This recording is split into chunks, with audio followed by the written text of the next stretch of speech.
the 1111 portal. We just crossed through November 11th, 2018. 2 plus 1 plus 8 is 11, 2018. Okay? So, what is this 1111 portal? It's a very auspicious time. That's why I have a candle. It's very auspicious. Basically, the message is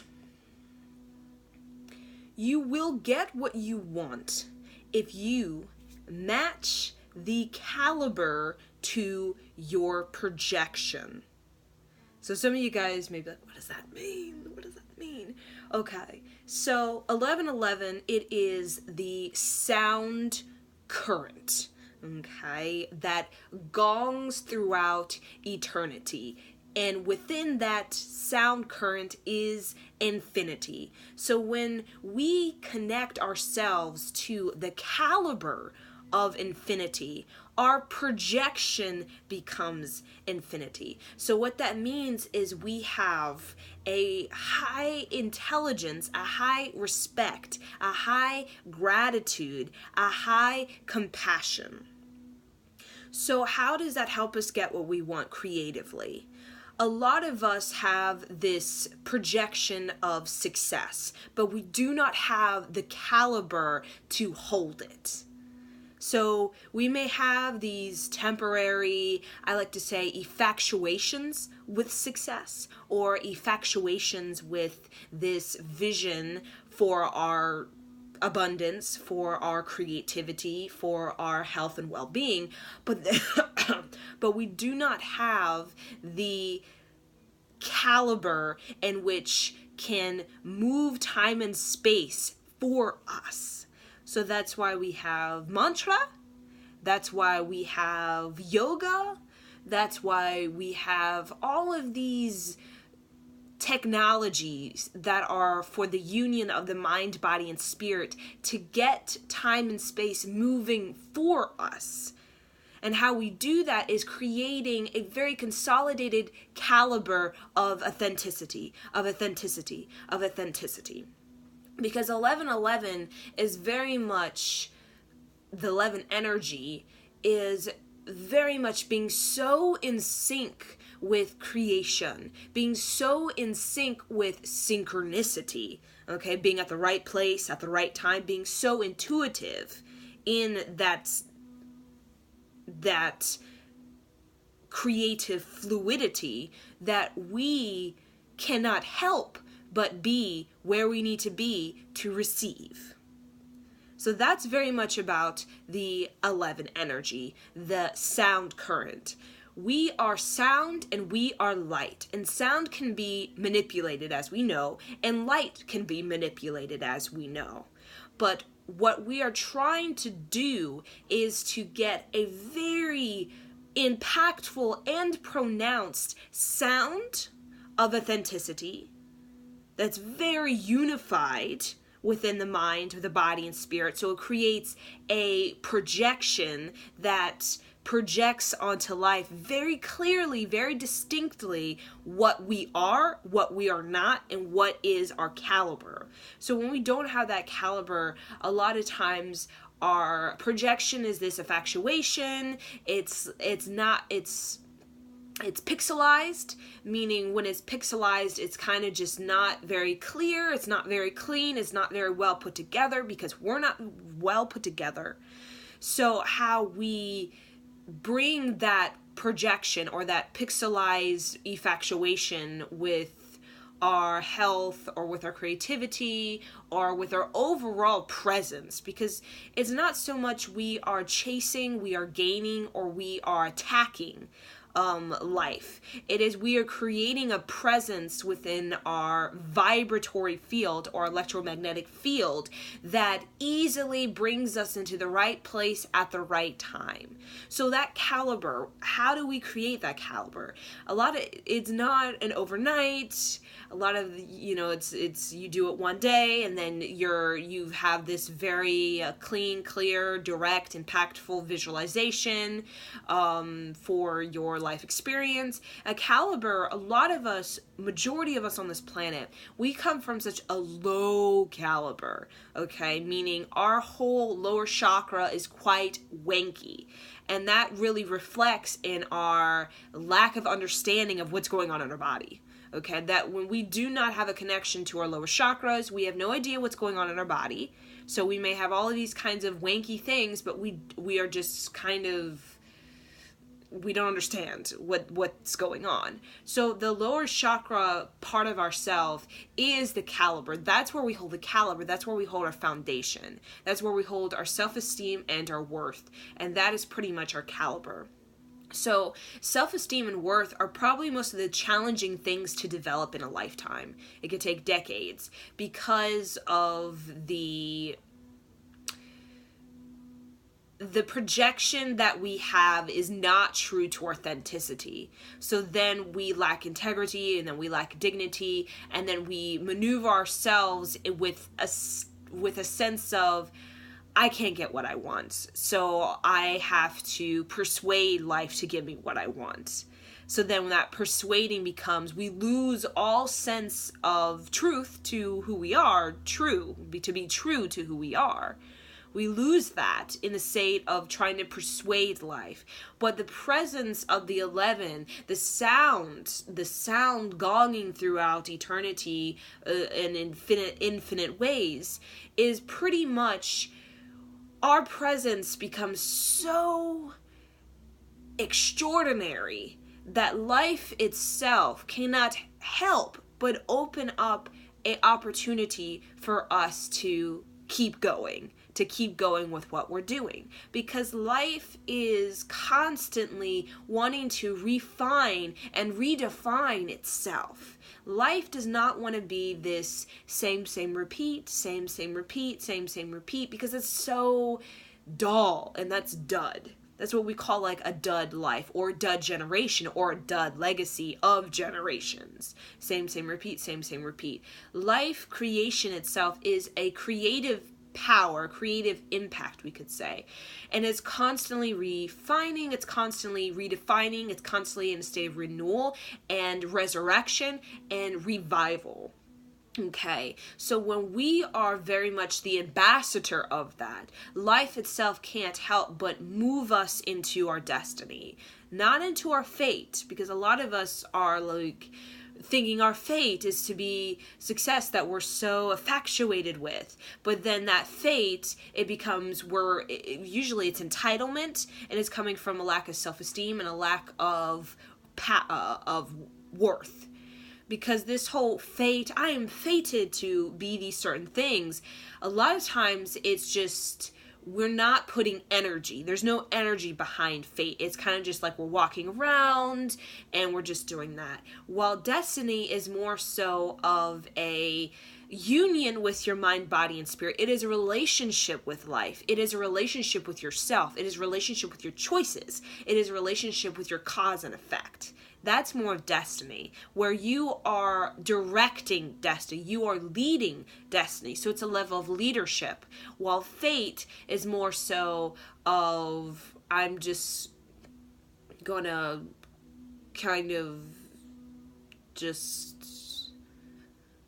that kind of thing. My energy. It's just like, so we all have incarnations and we all have past lives, and past lives, it creates a momentum. So, and we all can kind of sense when we come into this incarnation kind of where our self-esteem is and where our worth is, kind of what happened in our previous incarnations, or the incarnational education, like kind of school. Like if we kind of funked 9th grade, or we didn't really pay attention, we didn't really give our effort, we didn't really put in our attentiveness, or we didn't learn much, we were kind of just checked out the whole 9th grade. Well, entering 10th grade, we're going to feel a sense of sluggishness, or feel a sense of we're not going to be up to par. Okay, so a lot of us can come to this incarnation where we're not necessarily up to par, so we have to really move ourselves up into a velocity of learning life, experiencing life, moving life, so that we can actually get into a cycle of receiving as much knowledge as we can so that we can experience our talents and gifts that come from attentiveness with life, being a servant to life, being experimentative with life, being liberated in life. And that's what knowledge gives us. When we're liberated in 9th grade, 10th grade becomes a lot easier because we've gotten into a tool or a talent that's helped us to master algebra. But when we're just checked out, we're in algebra, we pass algebra maybe, but we haven't created a tool or a talent for ourselves that liberate ourselves from the struggle of algebra, from the adversity of algebra, from the opposition we have with algebra. So then we take that with us into the 10th grade. So every level of experience, either it's like kindergarten or either it's like PhD, we're always trying to be attentive enough so that we can gain a tool or a talent or a gift that can liberate us from the adversity, from the opposition, from the competition, and from the challenge that is presented in front of us. So it's not so much we're all wanting to get A+ in algebra. We could literally pass with a C, but we gain some sort of tool or talent that helped us get us through. That is what is important when it comes to incarnational cycles or past lives. It is the liberation of that circumstance or situation. Even if we don't pass it with flying colors, if that we're presented with that again, we have a tool integrated or ingraded in us that we can use it to help us in those other scenarios or situations, because life is like a game of chess. There's always situations and there's always scenarios. But when we have this tool or when we have this gift or this talent that is our presence, then life tends to find a way for us. And that's kind of the thing. It finds a way for us to succeed, even if it's we pass with a C or we pass with an A. And that helps us to kind of discover what it is, our niche. We all have a niche, and it's not something like so, doesn't have to be something so exotic or so eccentric or so extraordinary. A niche is just simply the vibratory essence that we project onto life. Okay, and life itself, in the whole bigger picture, when we're not a human body, but when we're many human bodies, meaning we connect with future lives, past lives, all of that kind of jazz, when we're soul or the soul body, all of these versions of ourselves, I'm talking about past lives, I'm talking about future lives, I'm talking about the infinity of who we are. All of that creates this humongous sound current, and that sound current of the 11 is liberating our infinity. So infinity simply means we are playing these many roles throughout time. We play many, many roles. So either as a man or either as a woman in this situation, this scenario, in this relationship, and this kind of destiny, and this kind of fate, and this kind of cause and effect, we play it out so that we can get very masterful at knowing how to use our niche to get us through, to get us what we want creatively. So this is a time on the planet. The planet is very receptive to the manifestation of a higher intelligence. It's very, very receptive to the Aquarian age. It wants people to get what they want. But the thing is, with the Aquarian age, is you're going to get it through your caliber. You're not going to get it through your infatuation with whatever it is you're trying to get. You're going to get it through your direct intent and integrity behind that. Because Aquarian age is no more of the fakey, no more of the seducing, no more of persuading life. Aquarian is very much, it is direct originality and is a direct authenticity that is going to move time and space for you. Okay, so that is going to take days or months or years for a lot of people, because we are so used to the fate of our lives. Literally, the fate is born in this house, I'm going to become like this. Or I'm born in this region of the world, I'm going to become like this. But the Aquarian age is very much like, no, no, no. It's the originality of what do you want to be in this life that's going to get you through and get where you need to go. What do you want to be in this life? And so the fate, we're taking that fated kind of dread that we have. Like, we have this fated dread that just leaves us kind of dull and dud and same repeat of just the same old stuff that our parents and our grandparents have experienced way too many times. So what do you want to be? And the originality behind that thought is what's going to give you that impact that will help you to connect with this sort of cosmic mother that will give you the tool or give you the guidance you need if you have that caliber with yourself. So all of this 11 is very much about our relationship with ourselves. That's our destiny, is our relationship with ourselves. Because when we have a relationship with ourselves that is true, then we're going to have a relationship with life that is true. And then our experience of our manifestation or experience of our creative impact or creative success, we could say, is very much going to be a renewal, a resurrection, a rejuvenation of what it means to be life, to be a participant of life. So with the 11 is it's challenging us in the way that we're participating with life. And it challenges us in the way, how are we participating with our mind? How are we participating with our body? How are we participating with our energy field? And we're learning how to clean it up so that we can experience the Aquarian age working for us. So Aquarian age is very much like the technology. The technology works for us when it is in a high calibration. Okay, high calibration, the computer works for us. So that's very much about the brain. It's about the energy field. It's about the body. Very much reflecting the technology age. So we all think robots are going to manifest for us, meaning they're going to build for us and they're going to get the things done, give us what we want for us, like a computer. I want to know about this fact, type it up, it gives you what you want. That's the computer. But that's simply reflecting the calibration that we're going to be having with the mind, the calibration we're going to have with the energy field, the calibration we're going to have with the body, where it's not so much of like in the old times where we had to seduce each other, we had to persuade each other, we had to attack each other to get what we want, because we had no impact.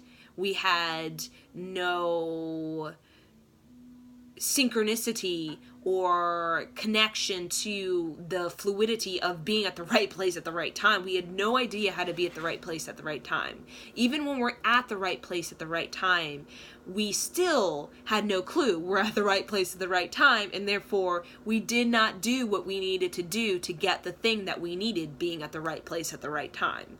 So it's like, whoa, it's like wanky. But now, through the meditation, through the mantra, through the yoga, through the calibration of the brain, getting it very high, the body, calibration of the body, getting it very high, the calibration of the auric energy, getting it very high, and the body, your presence, your projection will give you what you want, like a computer. So you create that intent, like typing in Google, and then you get all these responses from life. Like, you get all these responses and you have the intelligence to be able to like look through and see like, okay, what is legit and what is not legit. And that's the beauty of the Aquarian age. But you have to have a certain calibration to be able to access the network of the infinity or the cosmos, because the internet very much reflects the infinity or the cosmos. You type in your intent and you get all of these responses, and it's up to you to determine what is legit and what is not. And that comes through your sophisticated intuition. Okay, so the 1111 is very much telling us like, hey, you have what you need to get where you need to go in life. You just simply need to calibrate. It's like a computer. You gotta calibrate it constantly. You gotta update it constantly so that it's always resurrectory, rather than just same, repeat, same, repeat, same, repeat, because we are in a resurrectory time period on this planet where we are being called by the universe, or by, we could say, this planet. We're being called by this planet to really look at our relationship with ourselves. So everything outside of ourselves is constantly calling for us to look inside of ourselves, to look inside of our mind, look inside of our energy, look inside of our body, and understand that everything that we try to attack outside, seduce, persuade, it is not going to work efficiently in the Aquarian age. Meaning it may work, but you're going to lose so much of your reserved energy doing that it's kind of just not worth it. So we're in the reserve of energy, because reserve of energy, renewal of energy, revival of energy is the resurrectory of energy. And that's what we're headed into, a resurrectory energy. So reserve of energy being used, that doesn't lose its impact, but it continues to widen and deepen and educate its impact. So it's always being resurrected from itself. Okay, just like our energy resources out in the world that we use, like coal and oil and stuff like that, it is not resurrectory. Okay, it is transactional in the way we're using our resources, but without being resurrected, it's just losing all of its, there's a word, losing its polish. Okay, meaning when you're polished, you're very refined, you're very true to the quality. It's very high quality, but when you lose your polish, you're lacking the quality. So we're entering into an energy usage that we're lacking the polish, we're lacking the quality of it, and we're all sensing it, because when we lack the quality, we begin to lack quality as well, because we're in transaction. So if I give you a low quality thing to work with for your business, what's going to happen is you're going to use that low quality product, you're going to use it for your own business, and then you're going to be in transaction with somebody else and you're going to give them low quality. So then it loses its polish and it loses its truity. It's like, if that's a word, truity. Okay? So the resurrectory of the 1111 portal is literally saying we can get what we want. And the thing is, the low self-esteem we have on this world is saying like, no, I can't get what I want until I seduce people, or until I persuade people, until I attack life. I have to attack. But the 1111 is saying that if you computerize yourself, calibrate a calibration of yourself, you will get responses from life and you'll know what to do with them. Okay, you will know like what's not real and what's real, like, oh, this is bogus information and this is legit information, because you just have that computerized knowledge. So having knowledge of computers is wonderful, but having knowledge of your own computer is even more wonderful, because then you could use the computer and you know how to use it to get exactly what you need, exactly at the right time, at the right place, and change your life or transform through using the right place at the right time very impactfully. Okay? So this is very much the message. And again, the caliber is also about your sense of security with it. So infatuation is very much like a lust. And we all know lust is not sustainable. So what happens when we lust for life? We get that high, we feel that goodness, we feel that pleasure, and then it drops. So we have a lot of that. And that's not where the Aquarian age is about. So we feel this lust. We feel, oh, just so much psych, I'm gonna do it. And then I see so many people just drop out of that. So many people just drop because infatuation with whatever you're trying to do is kind of where we're trying to shortcut ourselves, but that shortcutting ourselves is not really a shortcut.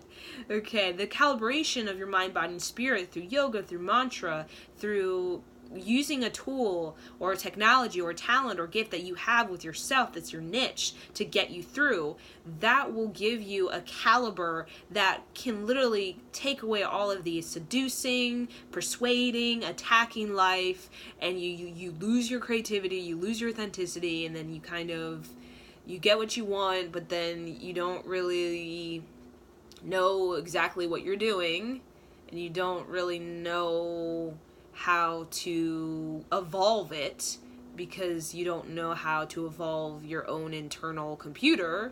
And then you get your computer gets out of date, and your success, you're there, but it's very out of date, and it's not evolving with what needs to evolve for you to be an expanded version of success rather than a gripping, attacking, and seducing kind of thing. So the shortcut, we're all wanting that shortcut, is your presence and really holding it is really the thing. It's like there are athletes who practice the move like years before they actually do the move. It's because they get it so embedded in them, so engraved, so integrated inside of them that when the right time at the right place comes, they do it, and they do it perfectly because they have set themselves up through the years to know what to do at the right place at the right time. And that's destiny, to know what to do when you're at the right place at the right time. Fate is kind of just, I'm fated to these kinds of situations, I'm fated to these circumstances, I'm fated to these relationships, and I'm just kind of gonna just like do that. The destiny is where you're working on the relationship with yourself. You are being given responses from life, right place at the right time, and you know what to do with it. So you know how to interact with the right place at the right time, and you know how to interact with being at the wrong place at the right time, wrong time.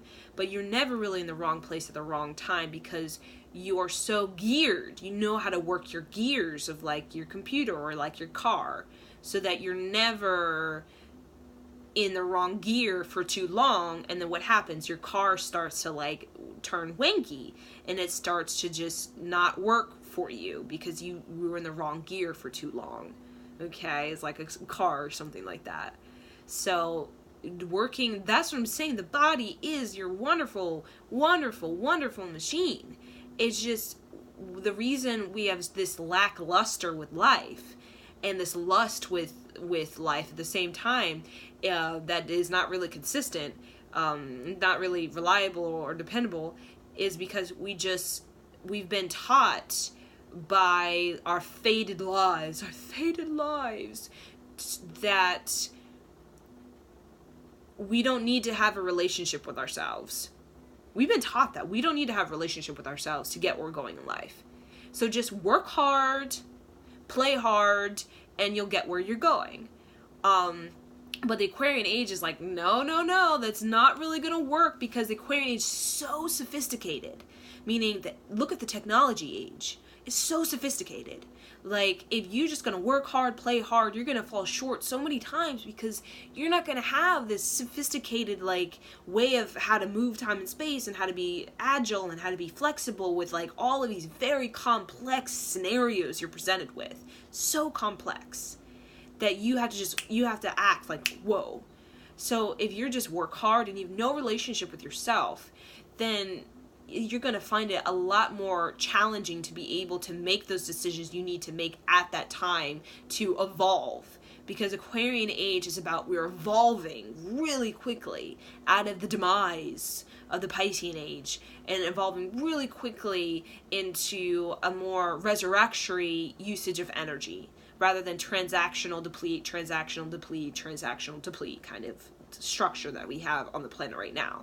So your relationship with yourself is what's going to give you a purposeful a purposeful magnetism that will work for you. So it's like, we're always thinking, I have to work for life. It's going to work for you. Because on the planet right now, people as a whole are drawn to the presence that can actually lead them to their presence. So the same people, the same repeat people, we're not really drawn to them because we know they're not going to lead us to our presence. What is our presence?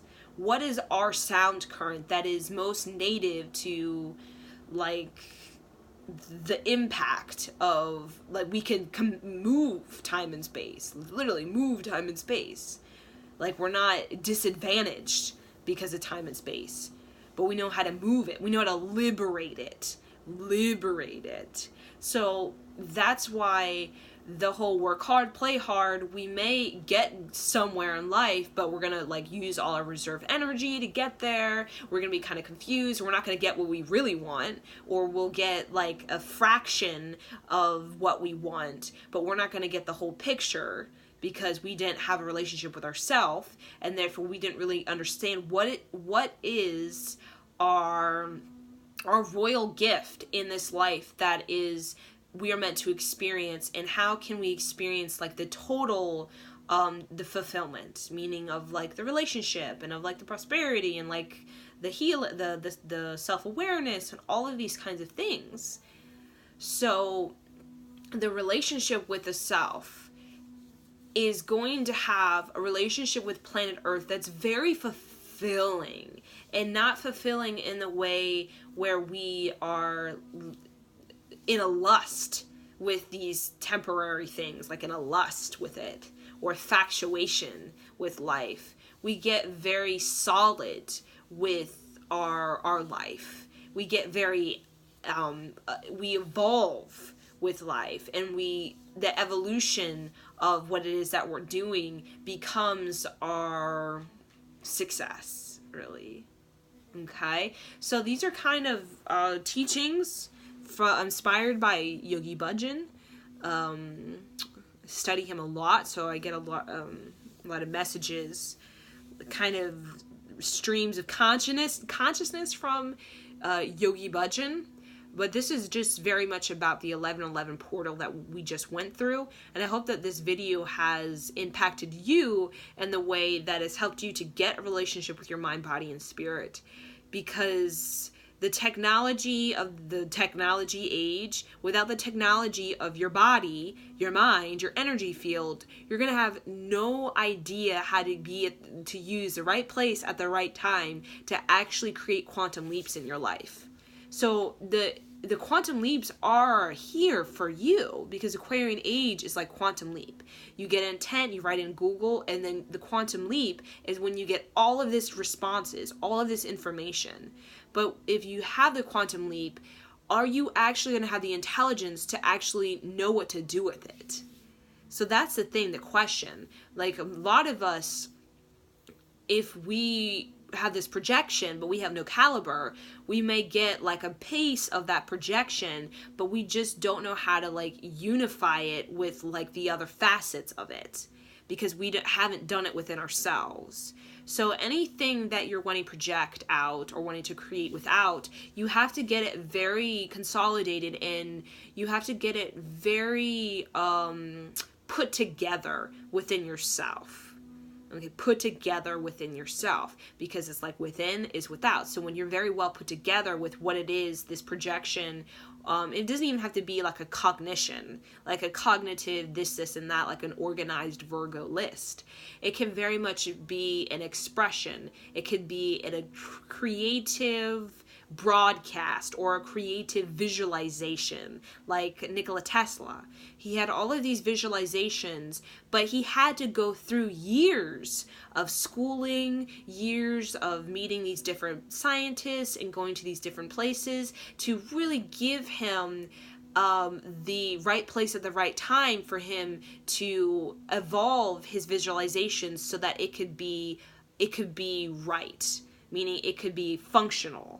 Okay, and that's what we're doing. We have all of these visualizations, but we need time and space. We need to go out there. We need to meet people. We need the schooling, like Nikola Tesla, or we need to go travel to New York, or all of these is just an example to give us the time and the space to evolve our vision.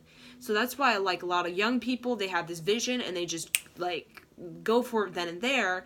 But a vision without visualization, okay, visualization is like a contemplation, like Nikola Tesla. He's contemplating he sees some sort of technology in his head. The vision is, I want a technology. The visualization is actually interpreting the vision, actually dissecting the vision to its pieces and learning what those pieces are so that you can create a function. And that's the same thing with school. Like, we learn all of these different facets of the vision of whatever it is we're studying so that we can know how to put these facets into a theory that's tried and true. And that's the same thing with Nikola Tesla. That's the same thing with us. And it's exciting because when we enjoy the visualization of the vision, we are true to the high quality or the integrity of what it is our vision is. Like Nikola Tesla, he did not create, we say, overnight machines that only work for a decade because they're such low quality, such low they weren't thought out well. You know what I'm saying? So it just, feels good in the moment, but then, it doesn't really work. You can't expand upon it. So Nikola Tesla, he was so true to his vision that he wasn't seducing, persuading, attacking. He was just very much so in sync with like what his body was telling him like he needed to do in his mind and like his creative level and his health and wellness, that he was at the right place at the right time. The opportunity, he used it. That person or that scientist or that to move somewhere or to that school or that thing to work with somebody, stuff like that. And that's what helped him to visualize his vision like more in depth and to actually learn very thoroughly each of the facets, so that by learning all of the different facets of his vision, he was able to be very masterful at knowing how to combine these facets to create a high function. And that is based on his self-esteem and self-worth. A high function always is based on a person who has high self-esteem and high worth. And high self-esteem and high worth is the foundation for a person who is wanting to create a quality of work that has the expansion to evolve with time and space, meaning it doesn't just fall apart because time and space moves. So it just falls apart like the Roman Empire because it wasn't based on a quality of work that was true to the vision. So it falls apart, meaning the wheels of Earth turn, and it was just so untrue to the intuitive power of the vision that it just falls apart. And then it falls apart again when the Earth turns. It falls apart even more when the Earth turns, and it falls apart even more because there was no true expansion or room for expansion or evolution or true visualization skill for the vision to be able to adapt the vision according to how your sensory awareness of what's going on the planet. And that's through your relationship with yourself. When you have a very high sensory awareness of what's going on in the relationship with yourself, those people have a high sensory awareness of what's going on the planet. So the planet changes, it moves its wheels, and you're not destroyed. You don't just like fall apart like your thing, because you have set up a evolutionary path for what it is you are intending to project or to give to the planet. So that's very interesting, because we have a lot of people right now that are doing the same repeat quality of work, but it's not really working. There's not really working as well because there's a level of intuition, there's a level of evolution that we have to understand. So we can just work and work hard, play hard kind of thing, but we're always going to fall short because the lack of vision and lack of visualization is going to give us a hard-working day and a hard-working play, but it's not going to have the intelligence to be able to file through all of the information of Earth and in enough time to always be ahead. So you're not kind of so behind that you can't keep up. And when you can't keep up with that, what needs to be done, we tend to not know how to move ourselves rhythmically. Okay? So I'm going to leave you guys with this message. It's a lot to digest. But this is kind of the 11/11 portal update because we had 11/11 in 2011 and that was very life-changing. Okay, we had a lot of 2011, which is kind of like the Mayan calendar ending where a lot of people are like, the planet, and it's just simply, no, the planet is not going to die or stuff like that. It's like we are being called in a new direction.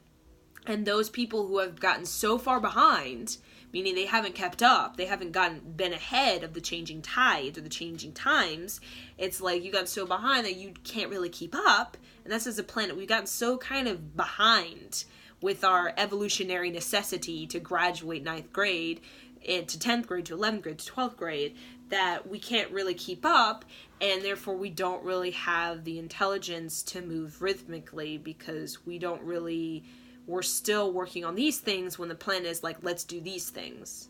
So we're working on 10th grade while the planet's like working on 12th grade and we have to like keep up or we're not gonna flow rhythmically because we're in our own rhythm. Everybody's in their own rhythm. This is my rhythm. But if your rhythm is not in sync with the planet, your rhythm is gonna fall short. It's not gonna be in sync with the planet. You're not gonna find yourself at the right time, at the right place, and you're not gonna know what to do even if you were at the right time in the right place. And you're not gonna know how to use your energy, your body, and your mind to get you somewhere. And then what's going to happen is the rhythm of the planet Earth is going to take over and you're just going to fall short because the rhythm of the planet is a lot more powerful than any group of people or any whatever conspiracy stuff that's on the planet, the Illuminati or the Masons, whatever. Planet Earth is the collective, not the minority. It is the majority. And the minority can be so seducting, could be so persuasive, but at the same time, the majority is the consciousness of this planet. And whenever the majority of the wheels turn, that's when we are given opportunities, if we have a relationship with ourselves, to get out of the seduction, get out of the persuasion, and get into the reality. Okay, and that's important. The reality. And reality is implying you're being real, you're being true, you're being magnetic, okay, with what it is that creates a resurrection, creates a renewal, it creates a revival, not a resistance. So all of the resistant groups,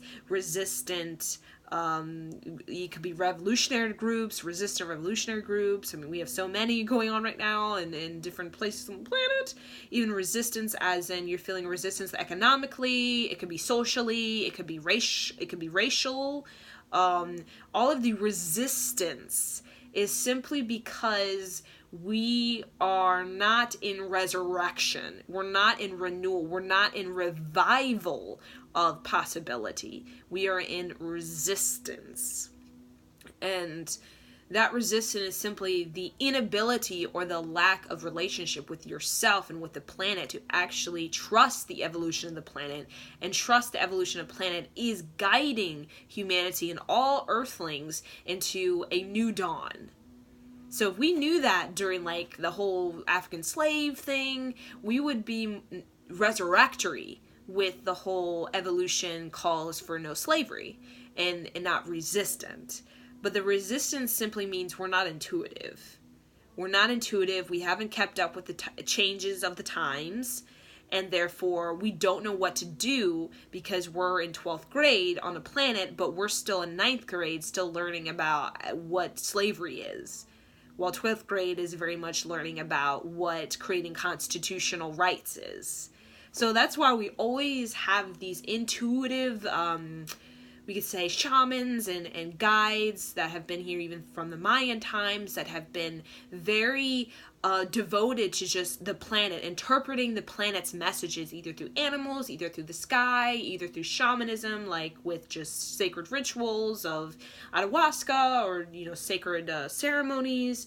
So these people have always been like the intuitive prediction that helps us to stay on the course of the evolution of the planet so we don't get so far behind to the point where the planet turns and we're all just running and screaming because we just don't know what to do.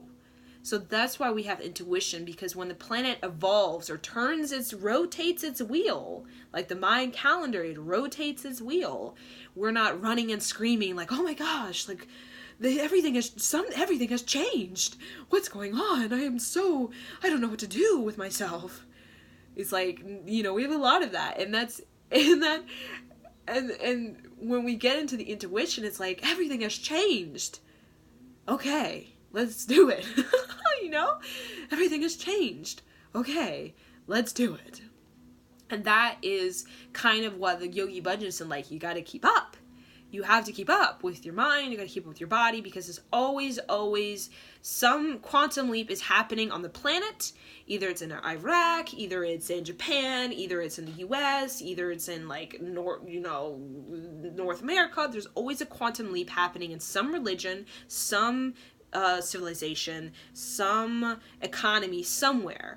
And that quantum leap is simply the resurrection, a right place at the right time for a civilization or a society or ideology or religion or economy to experience a renewal or a revival of what that is. Okay, so right now, while we have so much kind of demise going on the planet, there's some funky, wanky stuff going on the planet, and I'm aware of that. Like South America, we talk about Colombia, and there's just this whole food thing going on, there's no food, and how is there no food kind of thing going on. Very strange, because agriculture in these countries used to be very, very well put. During these very ancient cultures like Machu Picchu time, aggregation was very sophisticated, but now agriculture in the South America, Mesoamerica, is like, it needs to be resurrected, okay, because the whole food outage thing is just showing like we're not keeping up with the agriculture evolution that needs to happen. Okay, we can even have in the Middle East with this whole cultural resistance, you say, with men and women and religion trying to seduce and persuade people to just shove the religion down people's throats, and the religion is evolving, and the resistant groups are like, well, no, I don't know, everything has changed, our religion is changing, everyone's minds is changing, like, what's going on? And they're panicking and turning kind of arrhythmic, and you lose your rhythm when you don't keep up with the evolution of that religion or that economy or whatever. And then that resistance creates a delay in your growth, and then that delay in that growth, either economy or socially, ideology, religiously, could even be with food, health, all of that, it creates this hiccup. And that hiccup, it creates these kinds of like slow progress when it comes to like these regions around the world actually moving forward, because they have this resistance and they're not really rhythmic because they don't have the calibration to actually like go with the evolution. So all of this stuff is just, we are kind of don't know what to do with this rapid evolution of this planet being jump started into Aquarian age, with real calibration, the mind, body, and spirit being the computer in which we internally can gain any resource, any information we need to get us through. Okay, it's like we're our own psychic kind of thing. That's what's the new generation of the new breed of Homo sapien 2.0. Okay, so what we're doing is it's slow. It's like Taurus, like one step at a time, but the planet is so like expedited growth, so energized, so creative and bountiful and blissful, and just so ready to go into new phases. It doesn't wait for human. The planet does not wait for human to go into its next phase. Okay, but human kind of like wants to slow down the planet but planet's like, no, I have my own rhythmic intelligence and you are a part of me, so you got to be on board with me or you're gonna fall short again. Okay. So, even with Atlanteans and the Lumerians, when the axis of the planet shifted, that was a very predicted time period. And the Atlanteans and Lumerians were so intuitive, they knew that was going to cause some catastrophe. So even ancient cultures, you find that there's like these undergrounds, like deep undergrounds, like towns basically, because they were sophisticated enough to know how to evolve to the massive evolution of what is the planet. So the axis changes, maybe the water rises like the Noah's Ark, but the people created Noah's Ark because they kept up with what the message of the planet Earth was. So they're never like, the world is changing, running and screaming until you're dead and your whole civilization is dead. Okay, so resurrection is like, you always know how to find a way to keep up and to keep going with the evolution of the planet. And that's why we have Kundalini yoga, we have meditation, we have mantra, we have this huge rise of pure light, pure sound, like cosmic sound, cosmic light, because it's helping us to get comfortable with being expansive again. Okay, so we're so comfortable, so used to like our little small, like we don't sense anything. We definitely are not connected to the planet. We're definitely not rhythmic with the planet. We're in our own rhythm. We're doing our own seducing, persuading, and attacking life for our own sense of whatever. And it's helping us to get comfortable with being expansive again. So even at times I feel very expansive and very powerful, but then you go out in the world and you see all of these places around the world and they're not whatsoever rhythmic with the planet's rhythm, that it's to hold that caliber of expansion. It almost, I see it as I'm holding it for the generations to come. So the children I work with, the children that I may have, the children that I may write books for, all of these is like, that's a caliber. When you get out of like me, I'm holding this caliber for my group. For example, I'm holding the caliber for African American women because I'm African American. So I'm holding the caliber for children because I work with children, that kind of thing.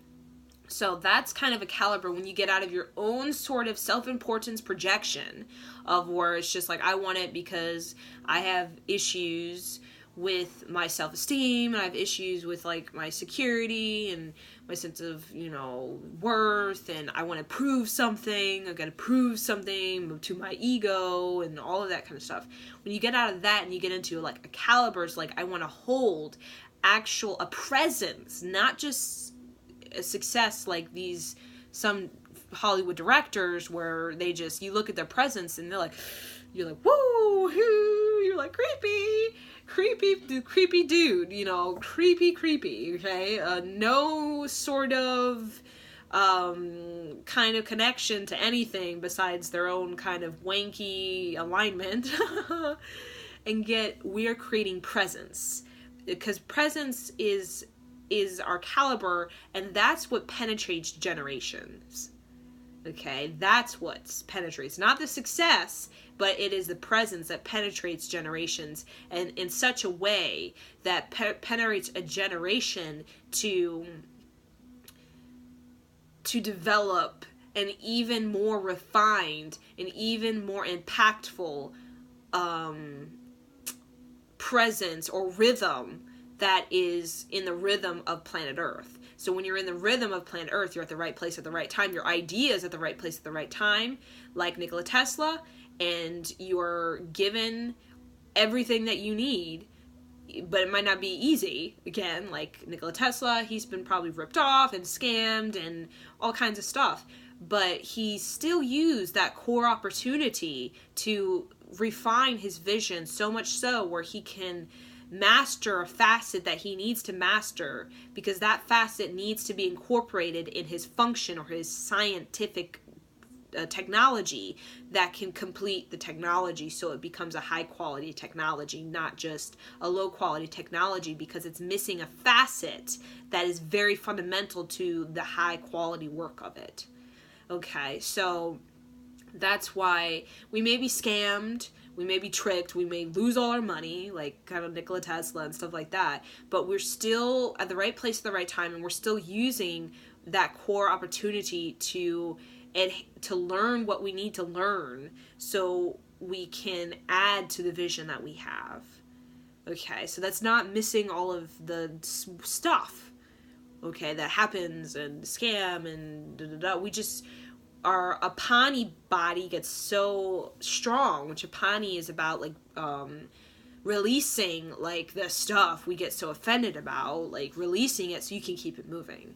So that's kind of what slows us down, is we get scammed, we get ripped off, we get cheated, we get by all the wanky stuff on this planet, and our Pani body is so weak that we kind of hold on to it, and we can't move forward into other right place at the right time, because we think we were at the wrong place at the wrong time, but really it could be we're at the right place at the right time. It's just the core thing we needed to learn, we learned it, but doesn't mean that situation may come up with some, wanky stuff. Okay, some wanky stuff. So the Pani is like, you can release all of you're irritated, you're annoyed, you're upset. You can release it very quickly so that you can keep moving and keep discovering visualization patterns that you need to evolve and expand your vision. So this is very much like a Nikola Tesla like download, Yogi Bhajan and Nikola Tesla download, and this is probably going to come for like maybe 200, 500 years, really, ultimately. We're actually going to be like Nikola Tesla or Da Vinci in the way they were so prolific with their creativity because they had such a strong Apani energy. Like they could just let it go. Literally, your lower chakras is like your Apani body, and you can just let it go. It's like, let the shit go. If you carry weights like bricks in your lower chakra area, your legs are gonna be so heavy. Walking forward is gonna be like, energy is gonna be like so depleted, just one step, and then because you've bricks in your lower chakras by all of the Pani stuff that you didn't let go. So like, let the shit go so that you can walk forward and walk with like quickness of feet, a lightness of feet, rather than like kind of thing. So this is kind of what's going on the planet. But the main message is like why we see so much destruction, demise, and just funky stuff everywhere on this planet, is because the planet has turned.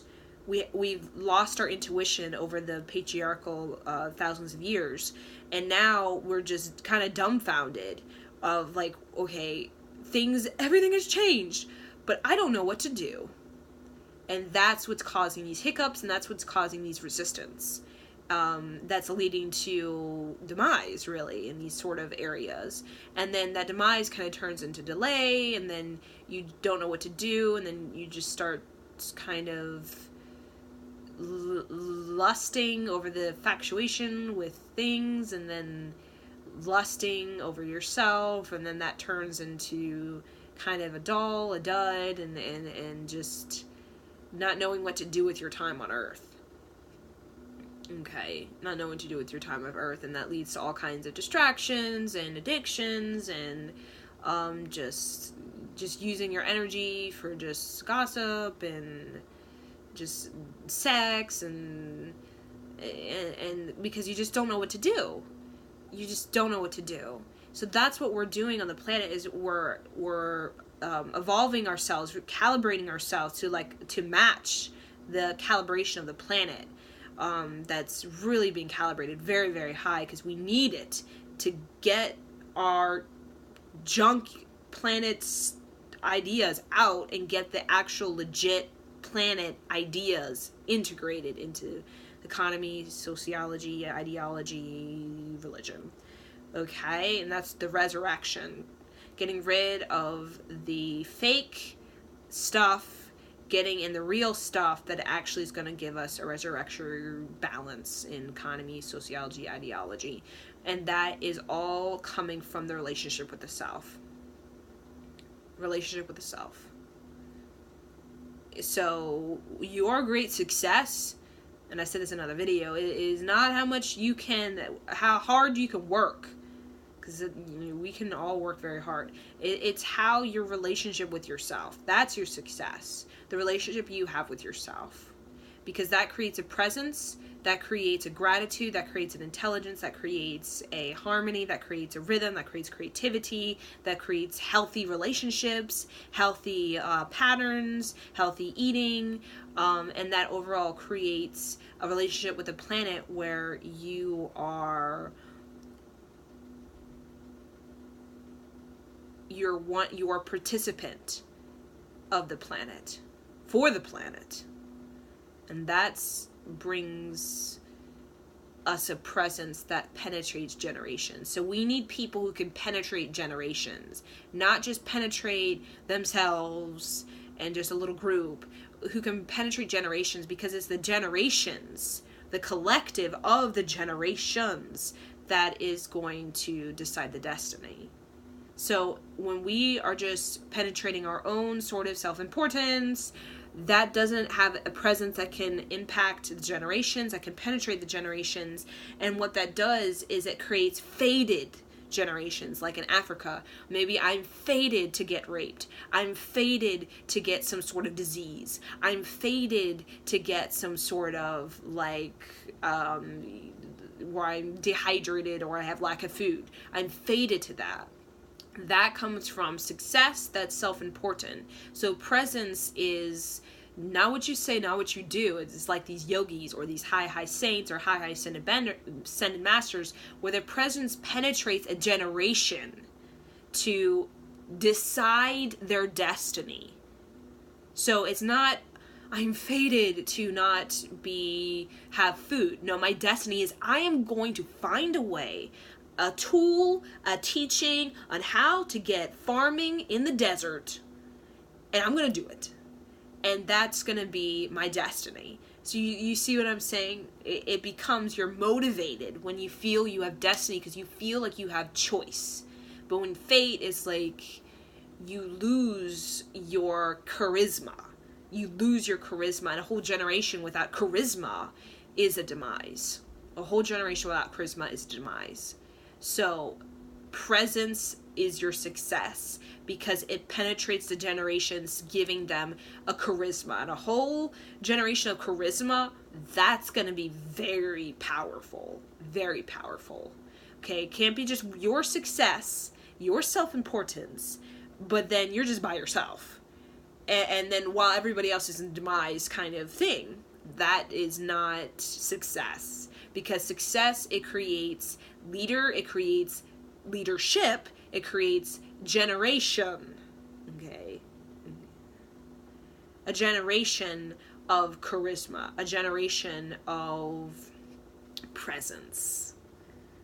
And presence, as we know, is radiance, it's magnetism, it's intelligence, it's gratitude, it's ability to, like the Apani body, you're able to shake the shit off and able to really focus, like narrow focus on creating that generational destiny of planetary success.